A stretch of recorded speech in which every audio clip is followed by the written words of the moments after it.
It has been a traditional protein source long consumed by our great fathers, but mushroom consumption in Ghana has in recent times declined.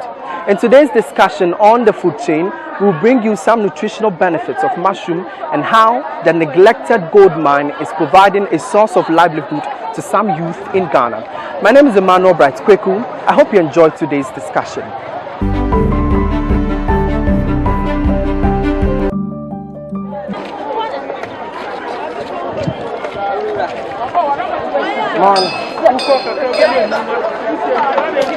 Mama, good morning. Morning. I'm prone to say. Yes, Nyame adome ho ye. Mama me pe emrato na bi wo.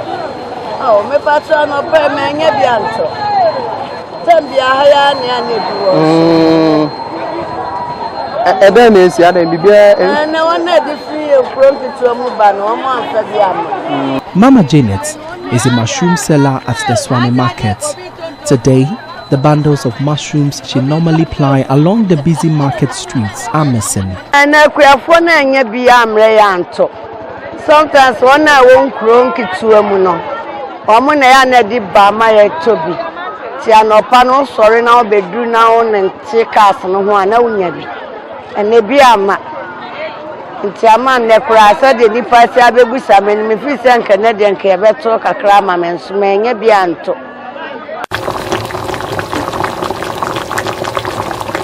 In Ghana, mushrooms are used in preparing local delicacies like stews, sauces and soups, especially one made from palm nuts. Unlike other proteins sourced from animals and plants, mushrooms are fungi that flourish in lawns, on plant surfaces and compost heaps. Mushroom queen at the Swami market, Elizabeth Asari, has sold them for over 40 years now. She explains to me the different types of mushrooms grown in Ghana.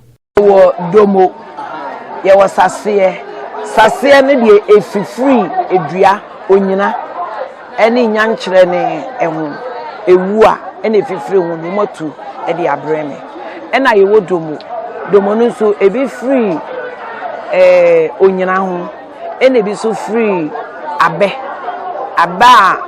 wo mato a mefa ne se wo mo ayi emu ensa na wie na apro no eno so na efree saa domo no ena chiarodo no nso e wotamo a eno so ba eno nso ni season ni du a baby a mefa se wo mu ebi free ho no ena efree e de ba enti bia am wo customer mefa se e ba ye de breme emre no chiarodo de to tenten no enu de om de bi free dum kwa wo ena breme me wo customers a wo mu so dum kwa ho a wo mu to ye de ebuka mu ne de abreme na makoje na me so me de surprise ena me wo chiaro sibre no so me wo mu a wo mu beto wo mu etoto no wo nkurase sibre no so ebi wo kasapin elia ebi wo seshi ena ebi wo kumase mantem hanom nso omunya bi wa hase so e de ba ma me de eno nso e surprise e ton man ena sase eno nso ebi so tutu a na e de abrem. Traditionally, mushrooms are cultivated in rural areas and transported to the urban center for sale. But its scarcity over the years have seen commercialized mushroom farming fast gaining popularity in Ghana's cities. As a crop with high profit potential, the new gold mine is changing the lives of its growers and vendors. Francis Brady, a student of the Kwadaso College of Agriculture, has been growing mushrooms for the past 2 years, a business he started back in his village at Seshi, and currently his source of financing for his diploma education. There are lots of items on the farm that you could have looked at, but why mushroom? It's because that was what I met first. That was what, and it was something I wanted to do. One of my classmates' dad was cultivating mushrooms in the house, so each and every day we would go and buy it. I was like, it's very stressful. Why are you buying this? So I'll go to Agri College, class 5. So during BEC, I went to do agric at the SHS, and I came here. When I came here, even the time I didn't decide to even buy the flower. I was like, when I come, the first thing I'll do is mushrooms. So when I came here, I just started with it, and it's because I did a whole lot of research. It's like, although it's less capital intensive, but it produces capital very fast. I had my capital from a friend's sister, whom I'm even living with right now.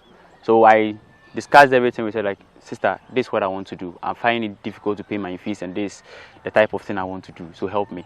So she sent me about 500 cedis, and I started buying the items from Kumasi. Then I transferred it over there to start it over there. And they were the one who gave me the room, everything that I need. They gave me everything that I need because they wanted everything I want to come to pass. So they gave me everything.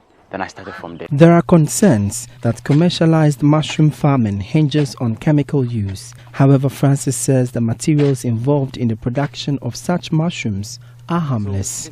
In Ghana or Africa, we like this thing. It's artificial. It is artificial. But they don't look at the content, like what it's going to do for your health. They think for artificial product is very harmless, it's very harmful to the body. That's what some people do, but it's not like that, because a whole lot of things we do it artificially. Yeah, are you not sure? Maybe some people are concerned with the influx of chemicals on our farms. Yes. When you're going through the process, you see everything. What we use, the function of every ingredient that we don't use any chemical. We don't use any chemical in our production. Yeah, the lime that we use, lime is like a neutralizer, acid-based neutralizer. It can be used on our fields. If your field is too much acidity, or it's having too much acidity or alkalinity, you can use lime to neutralize so that you can grow your crops on it. So we can use it we can put it on our field and grow crops in it, and we still consume it. So will you say it's a natural or artificial? Okay. You see, and we use the same thing for the mushroom. It has a function over there. So when we start that part, I will explain the functions too. So going back to the pricing of mushrooms, you compare it to meat and, let's say, fish on the market. Now, our meat is expensive, our fishes are also expensive. But don't you think maybe bringing in mushrooms can help complement or supplement some of the things we eat at home? Yeah. Like I was saying, like my area, they consume mushrooms in a very large quantity. Yeah, they produce mushroom. You can't even meet the demand. You can never meet the demand. If you harvest I did some for one man in my area, and you harvested about 700 cedis of mushroom, packaged it very nicely. It was not even a long distance, a very short distance, and 700 cedis was finished. Not even the whole town, on the street. Okay. People started buying it because we are done with the market research. They know, and it has so many functions. They've tested it, and they've seen the function, the reason why they have reasons. That's why they are buying.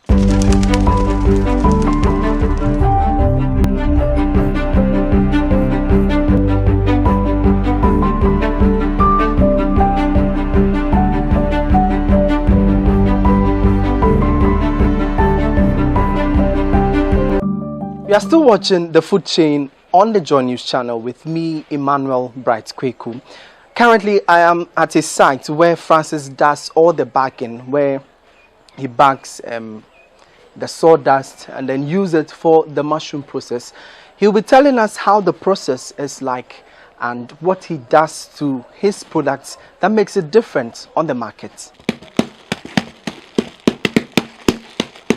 The bagging is a part of the process, but you start by getting your sawdust. The sawdust, it has grades. Yeah, you get the smooth one, as you can see over here.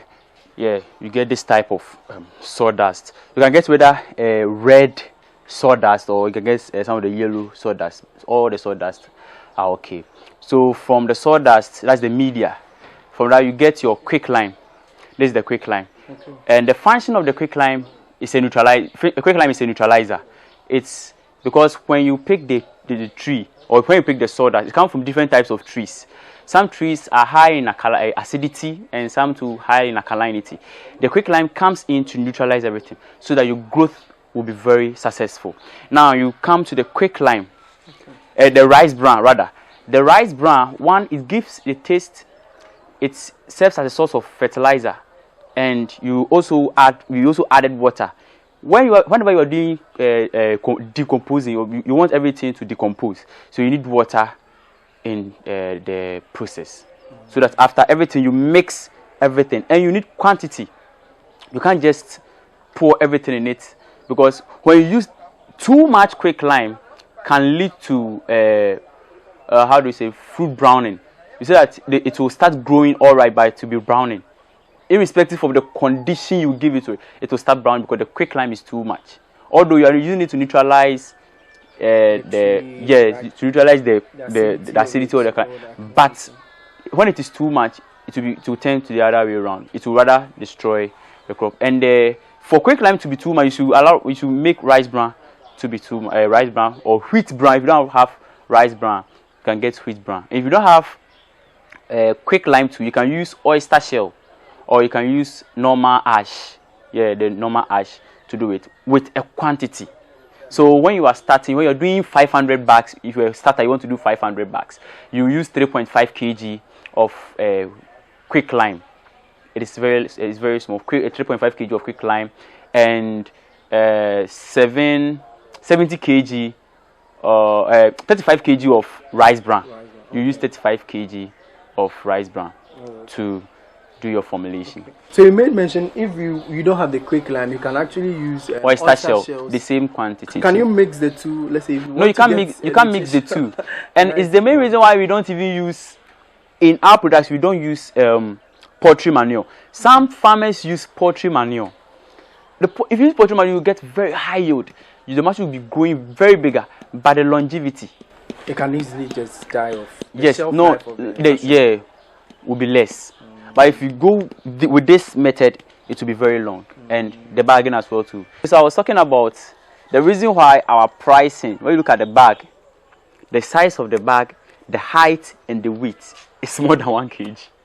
So when you buy it, and fruiting, most farmers, their fruiting takes about 2 to 3 months, then it will be declining. But mine takes about 4 months, it will start growing. Because the more the sawdust, the longer the period, the rate at which you can harvest. After bagging the compact sawdust, they undergo a high temperature steam known as the sterilization stage. This is where we do the sterilization. And the reason why we do sterilization is to kill all microorganisms or any harmful organisms in the bags or in the compost that will hinder the growth of the mushrooms. So we bring them here, we arrange them in the tank, then we set fire under it for it to spend about 3 to 4 hours. Okay. So after the sterilization, we bring it in here. This place can take about 2,000 bags. Then we make it cool down. Then we start doing the inoculation.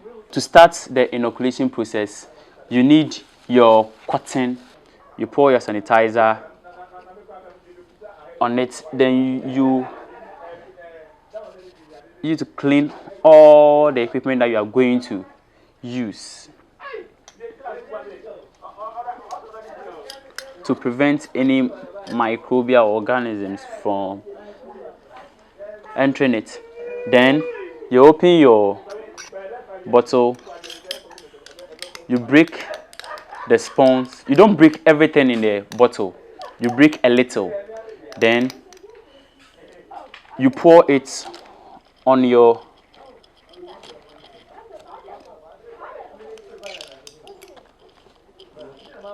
and for every bottle is used to spawn 15 bags. One bottle is used to spawn 15 bags.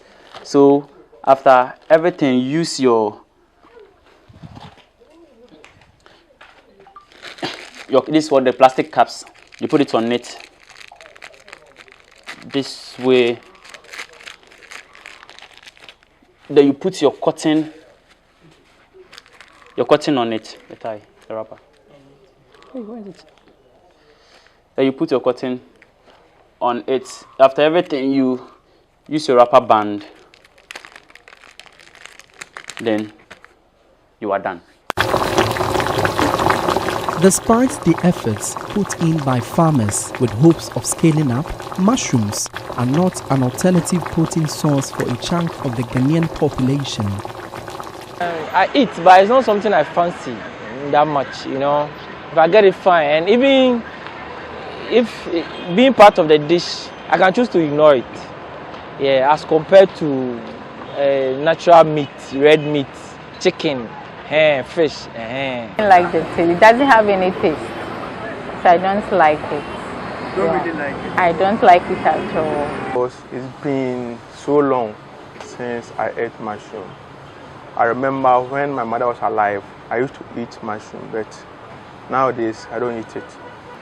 Oh, not quite long ago. I ate some on campus, and it was very nutritious.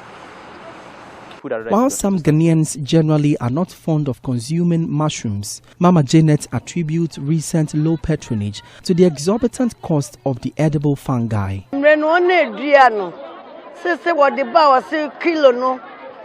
Ebia 60 cedis misia de menyano enso ntini board ni nti ama sometimes nipa ni bisa ne price na kra wontumi nto. Research provides numerous nutritional benefits of mushrooms, including its cancer-suppressant properties and anti-hypertensive effects. Professor Felix Engman is with the Food Technology Department of the Kumasi Technical University. You know, mushrooms, because they are coming from it's a fungi, normally have low fat, it has high fiber, carbohydrates, good carbohydrates, as well as a good amount of protein, and then various minerals, and then vitamins. We have a lot of the B vitamins over the riboflavin, that is the B2. We have the niacin, that's the B3. We also have what we call folic acid, folate, also present, among different many other minerals like potassium, magnesium, copper, and the like. Nutritionally, you know, because for instance, those who are vegetarians, because of the good amount of protein that is in there, and which is well balanced as well in terms of the amino acid composition, it is very good for them. And so you'll notice that vegetarians mostly eat, if not soybeans, they would also include mushrooms in their diet because it contains the well-balanced amino acids, what we call the essential amino acids. And then because it's also high in fiber, it helps to check on one's weight. Yes, because the energy level is not that high, and so it helps with weight management. One other characteristic about the mushroom is it has what we call phytochemicals. That is chemicals which are not nutrients but rather help in terms of health. And so we have antioxidants which fight tumors like cancers. Yeah, it also helps with brain health, so it helps to prevent the Alzheimer's disease. Again, they help with our immune system. It helps to boost the immune system. It helps also with the reduction of blood sugar level, so it is hypoglycemic in nature.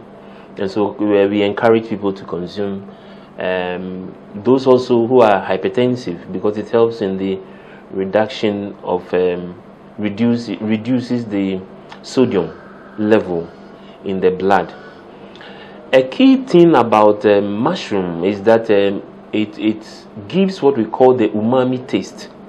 The umami taste is the taste that sodium glutamate imparts to food. So we say that it is a flavor enhancer. And that is why sodium glutamate has been included in what we call the bouillon cubes. I don't want to mention brands names here, but you know the cubes that our women use in cooking to enhance flavor.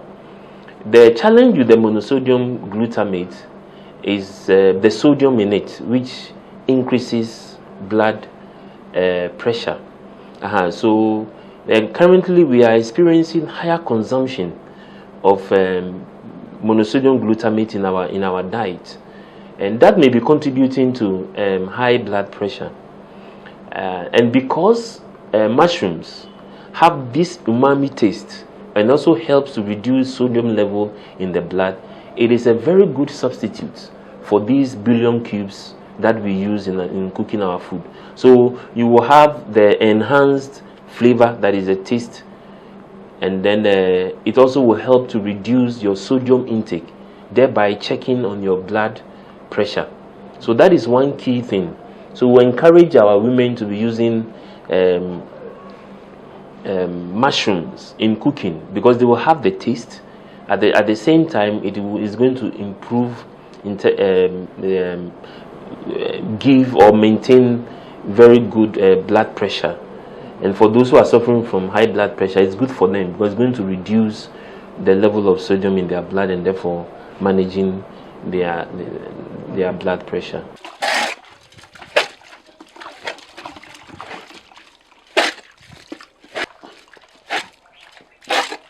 I'm still particular about the taste actually. We know they use some types of mushrooms for, let's say, pizza, and then even some for soups and stews. So yours, which are the types people use normally? That's the oyster. Okay. The differences come from the sizes and the taste. When your mushrooms are bigger, it depends on how you did your formulation. So the size and the shape is everything about oyster, the taste, the size, everything starts from your process. And then the amount of ingredients we are going to use. Okay. That will depend. That will bring out the size and the taste. Okay. Not only are they dying out of the market, but mushrooms as seasonal crops have become elusive in rural farms. Naturally sourced mushrooms are endangered by some farming practices, including the use of pesticides and the changing climate. We know mushrooms, they grow in the wild, and the spores are delicate, and bushfires, the use of chemicals in farming had actually have a great impact. So picking them from the wild is not common nowadays. There are some few farmers, mushroom farmers around, but basically they produce for specific people, so you don't find them majorly on the market. Yeah, so it is quite seasonal, and even when it is in season, you don't really find them as we used to. So I think we should encourage more mushroom farming, knowing the health benefits as well as the nutritional benefits that we will obtain from the consumption of mushrooms. Although scientists are ensuring mushrooms do not go extinct by keeping the various spores, Professor Engman fears they may not be easily found in the coming years. So we have the spores there, which they are keeping. So for us, it is not going to go extinct. However, it is not going to be widespread for our people, particularly those in the rural areas where they used to pick it. It is very common. Even in our homes, it used to be quite prevalent. The moment we enter the rainy season, it is all over the place. But currently, it is not. But as I said earlier, we now have a unit that is keeping the spores and actually growing more of that, and then making that available to those who are interested in farming mushrooms. Yeah. Is that not a worry, since we are now keeping them instead of them growing naturally? It is a great worry, and all of us would have to be environmentally conscious and to protect the environment. The same case applies to snails. The bad farming practices that we are having, the bushfires, and many other factors, and that also led to now snail farming. So the way to go is now to grow them commercially.